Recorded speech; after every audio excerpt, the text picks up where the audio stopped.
파스콘 동지들께 문화 인사드립니다. 화요 개혁파신앙 길라잡이 시간 현월TV 목사입니다.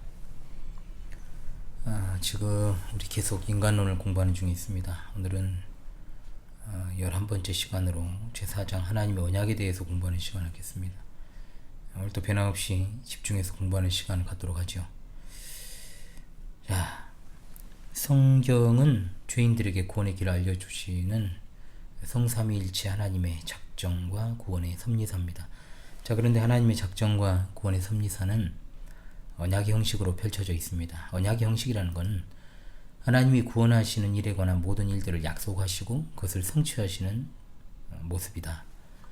그러므로 이 언약적인 방법은 주로 이제 17세기 중엽 개혁파 교회에서 성경을 통일적으로 이해하는 관점에서 크게 수용되어서 이제 확산이 된 겁니다. 성경 전체적으로 봤을 때 언약 교리는 구원 교리에 있어 가장 큰 토대가 된다라고 볼 수 있는 거죠. 자, 그렇다면 성경에서의 언약 개념을 잠깐 살피자면요. 언약이라는 뜻을 나타내는 성경의 단어를 구약과 신약의 용어로 구분하자면 먼저는 구약에서 언약이라는 말로 사용된 베리트라는 말은 280회가 사용되었습니다. 이 말은 묵다라는 의미를 가진 아시리아어 베리투에서 유래하는 것을 보는데 헬라어 구약 성경 70인역에서 베리트라는 말은 모두 헬라어 디아데케로 번역이 되었습니다. 자, 디아데케는 처분 또는 유언을 뜻하는 말입니다. 헬라어에서 계약 또는 맹약, 협정을 뜻하는 말로 쉰데케가 있으나 70인역 이사야 28장 15절에서는 이 두 단어를 동의어로 사용했습니다. 킴제임스 역에서는 이제 디아데케가 테스타멘트로 번역이 되어 있습니다. 언약 또는 유언으로 이제 우리가 보통 번역을 합니다. 라틴어 이제 벌게이트는 모두 유언이라고 되어 있습니다. 이와 같이 번역 성경을 봤을 때 디아데케가 유언으로 번역된 것은 그 말에 유언적 의미가 있다는 거죠. 유언은 죽은 자가 생존 시 생존자에게 일방적으로 취하는 것인가 동시에 유언자가 죽어야 효력이 발생하는 겁니다. 이 같은 의미에서 하나님의 은혜 언약은 그리스도께서 죽으신 후에 발효하게 된 것입니다. 하나님의 인간에 대한 언약을 크게 구분하면 행위 언약과 은혜 언약입니다. 자, 인간의 타락 이전 행위 언약이 있고 원래 앞선 인간의 타락에서 행위 언약을 설명해야 되지만 편의상 여기서 좀 설명을 하겠습니다. 자, 타락 이후에 은혜 언약이 있었죠. 그런데 은혜 언약에 있어서 그리스도는 은혜 언약의 당사자이시기도 하고 또 중보자로 나타나시기도 하고 하나님과 그 백성의 언약의 당사자로 언급되기도 합니다. 삼위일체 하나님과 그 백성의 관계에 있어 그 백성은 하나님께 대하여 죄인이자 택함받은 자이고 또 그리스도 안에 있는 자이기도 합니다. 이런 경우에 그리스도는 언약의 당사자가 아니라 중보자시죠. 그런데 중보자로서의 그리스도는 창세전에 이미 그 백성의 속죄를 위하여 다음 시간 하겠습니다만 속죄 언약을 체결하셨습니다. 그러므로 은혜 언약은 속죄 언약에 기초하고 있는 거죠.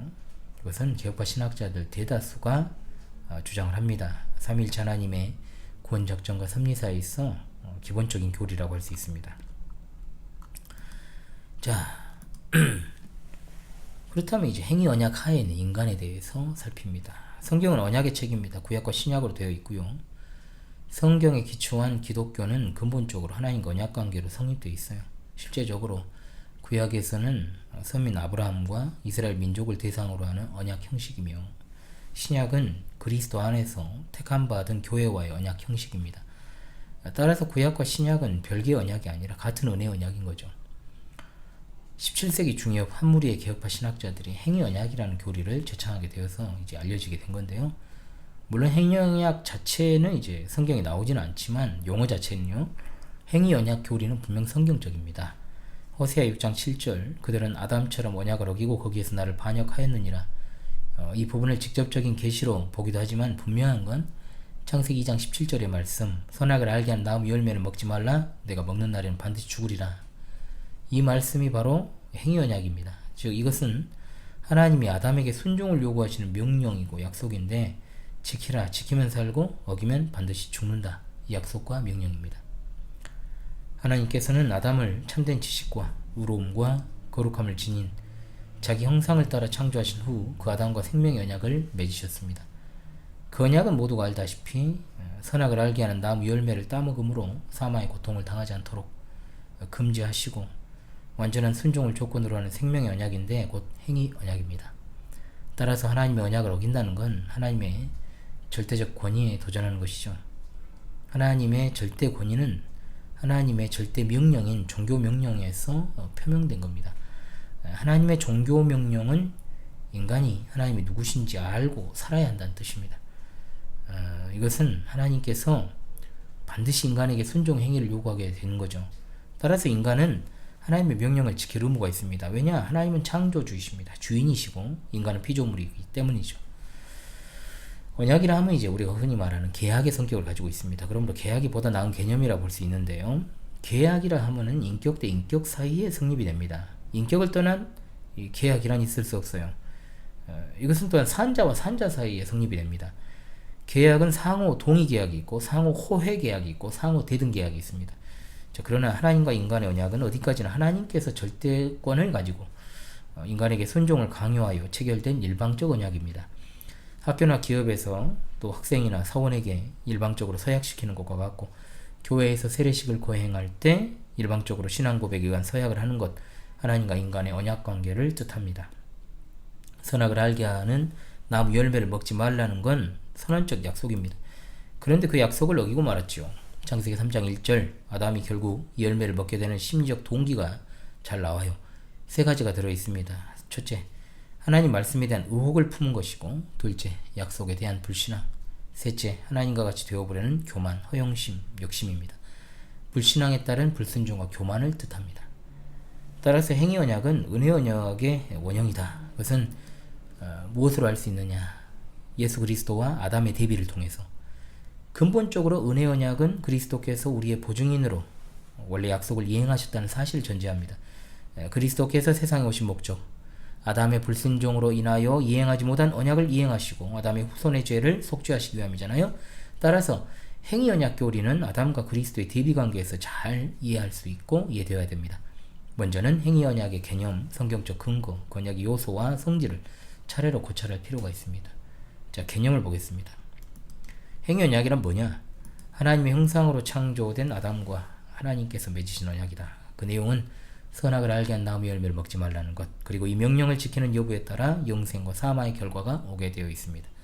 이 언약에 대해서 웨스트민스터 신앙고백서 7장 1, 2항을 진술합니다.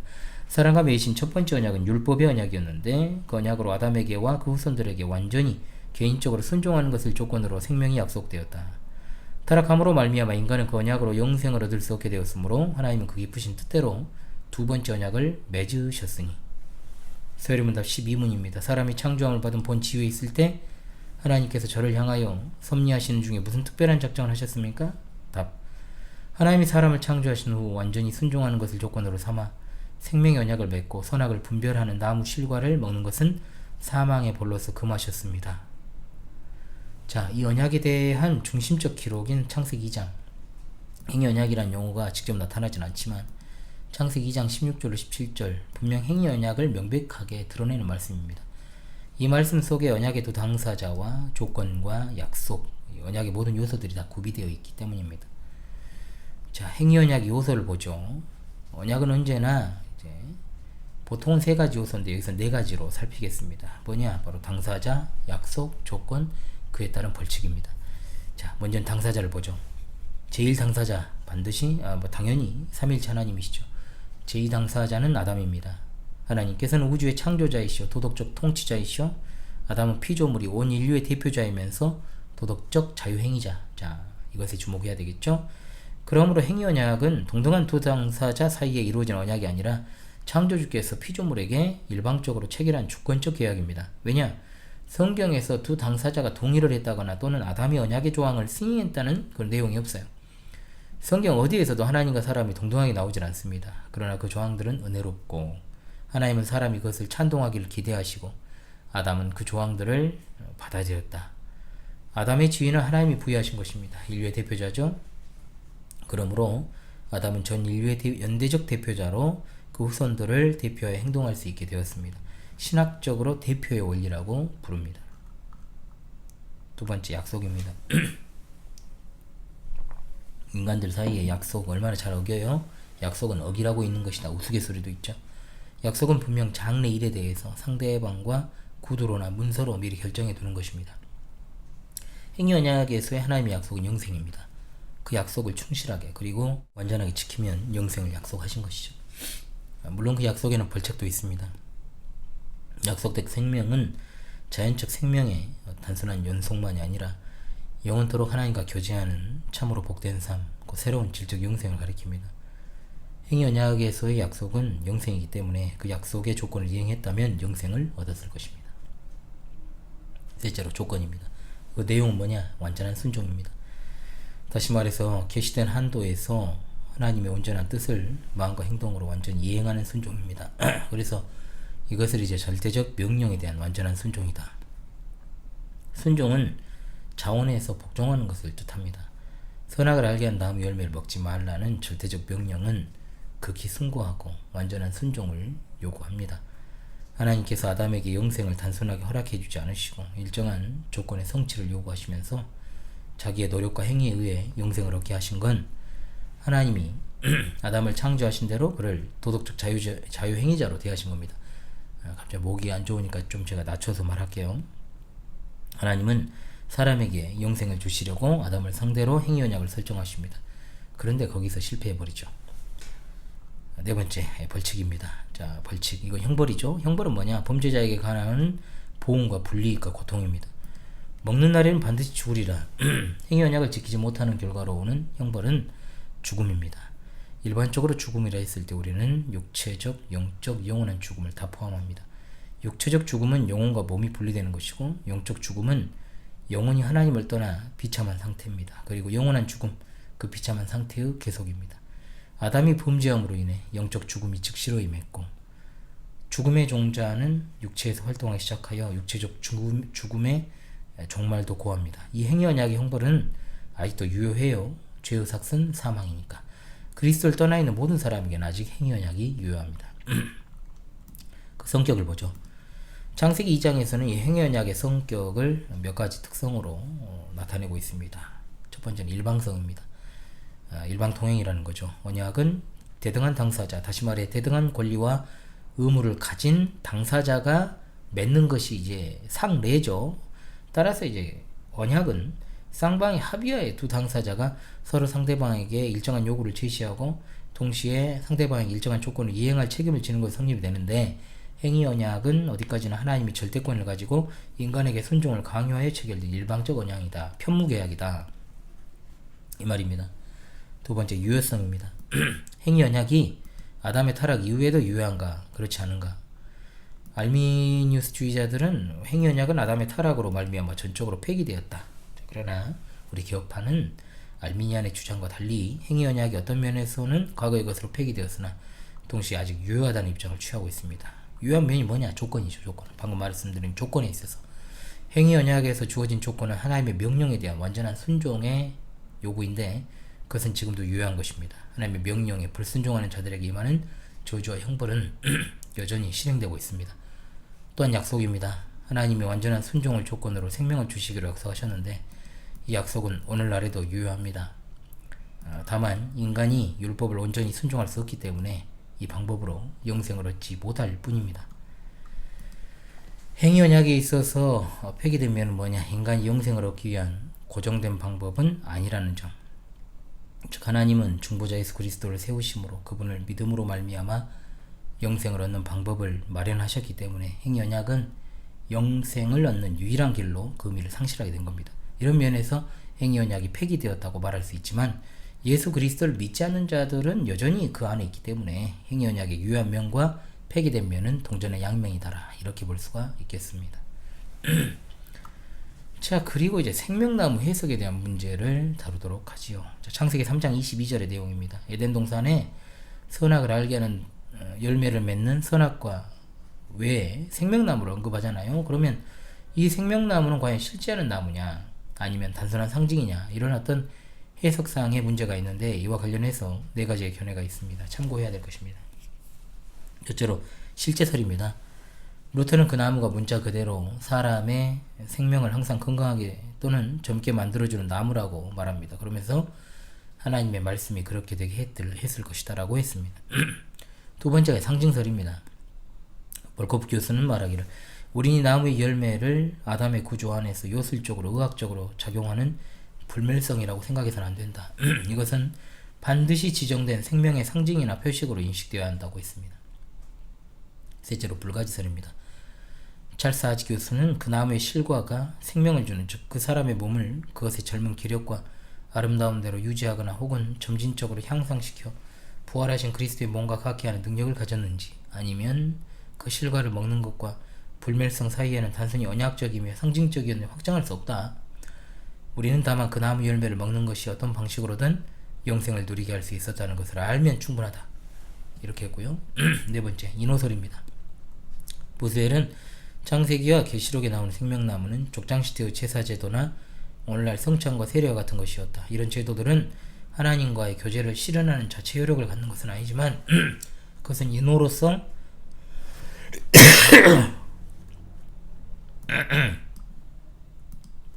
유형적이며 실체적인 것들이다.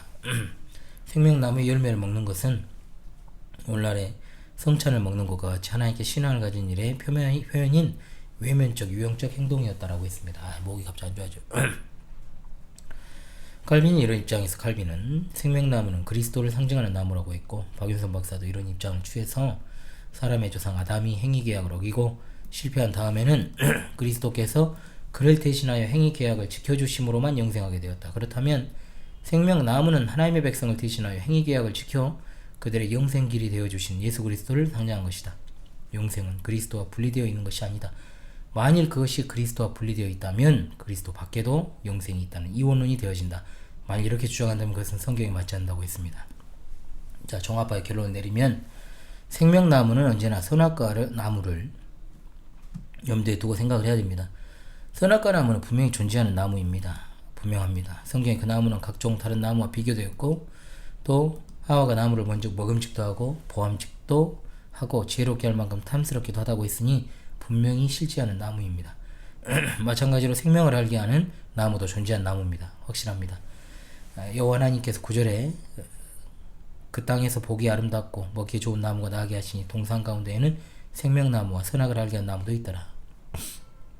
이와 같이 모든 나무가 존재하는 것처럼 선악과 나무와 생명나무 존재도 확실합니다. 그러나 이 선악과 나무와 생명나무는 그 자체에 어떤 신비한 효력이 있는 것으로 보기 어렵습니다. 어디까지나 영생을 가리키는 것이요 그리스도의 상징이라고 볼 수 있으므로 네 번째를 보통은 취하는 것이 옳을 것입니다. 덧붙여서 창세기의 생명나무와 요한계시록의 생명나무에 대해서 살펴보고 마무리합시다. 창세기의 생명나무는 선악을 알게 한 나무와 나란히 에덴 동산 중앙에 서 있었습니다. 하나님은 아담에게 선악과 외에 다른 각종 과일과 더불어서 생명나무 과일을 임으로 먹도록 허락하셨습니다.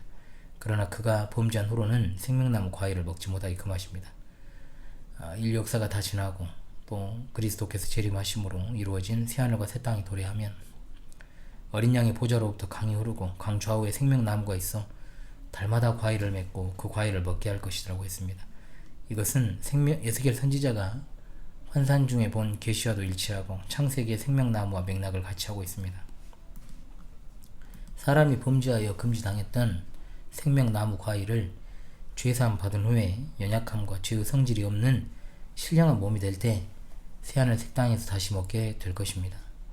에덴 동산에서의 생명나무는 생명 자체요 모든 생명의 근원이 되시는 예수 그리스도를 나타내는 외적 상징적 표상입니다.